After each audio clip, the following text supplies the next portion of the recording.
Рядом со мной стоит профессиональный спортсмен Альберт Овсепян. Здравствуйте. Здравствуйте. Да, расскажите, Альберт, как давно вы занимаетесь спортом, какие достижения у вас? Я занимаюсь спортом с 19 лет, мне сейчас 27, достижения вот все на мне. Да, это видно. Я кандидат в мастера спорта по пауэрлифтингу. По пауэрлифтингу, обалдеть. Так, супер. А расскажите, Альберт, как вы попали в клуб «Зебра»? Ой, я живу в Люберцах, как «Зебра» открылась, я сразу купил карточку, точнее подарили мне карту. Вам чем нравится этот фитнес-клуб? Мне нравится фитнес-клуб тем, что там мои друзья, близко возле моего дома и сервис отличный. Так, отлично. Альберт, и пожелайте что-то нашим телезрителям в наступающем 2015 году, год косы. Кстати, вы видите какую-то схожесть зебры и косы? Что, я не понял вопрос? Вы считаете, зебра и коса это одно и то же?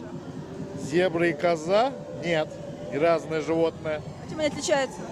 Зебра полосатая, а коза нет. Супер, супер отличие.